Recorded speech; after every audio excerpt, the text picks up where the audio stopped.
Now, Volodymyr Zelensky says that he is ready to hold new elections in Ukraine if the country's parliament will amend the law and its foreign allies provide security. Zelensky also said that he expects to send Washington revised proposals on ending the war within a day.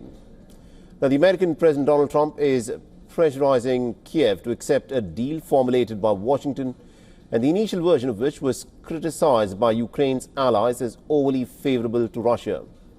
In a recent interview, Trump said that Russia had the upper hand in the conflict. He also accused Kiev of using war to avoid elections. Now, in response, the Ukrainian leader underlined that the election is a question for the people of Ukraine and not for people from other countries.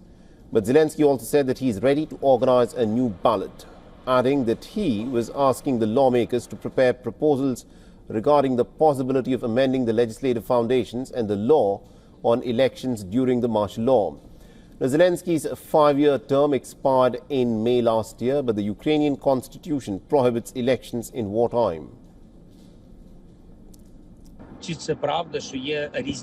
To hold the elections, there are two questions. First of all, security. How to do it under the strikes, under the missiles, and in relation to our troops. The question is how to vote. You know it, I don't want to repeat. And the second question is the legislative basis for the legitimacy of the elections. Now, Zelensky spent the past few days shuttling between European capitals to hammer out a response to the US plan.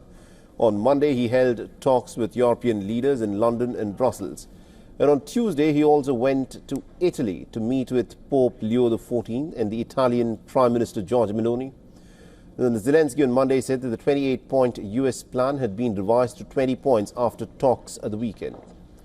The United States has indicated that Ukraine should give up the Donbas region to achieve peace, and this will be in return for security promises that fall short of Kiev's aspirations to join the NATO military alliance. European allies have expressed solidarity with Ukraine, expressing concerns over the US plan. In the Politico interview, Trump criticized Europe's role. Now, Trump said that NATO calls me daddy, referring to the very previous comments by the alliance's leader Mark Rutte. But he added that they talk but they don't produce, and the war just keeps going on and on. He also blasted Europe as decaying and weak on immigration in the latest broadside against some of the oldest US allies. Now, Trump said that countries including Britain, France, Germany, Poland and Sweden were being destroyed by migration.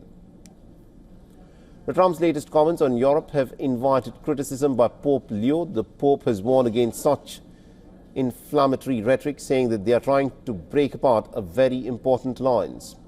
He also warned that seeking peace in Ukraine without Europe was simply unrealistic. Meanwhile, President Vladimir Putin has called Ukraine's eastern Donbas region Russia's historical territory during a televised event. Putin said that his territory is important and it is our historical territory, absolutely. However, many have disputed his statement, saying that Donbas was never historically Russian and the Ukrainians have been the majority there for a very long time.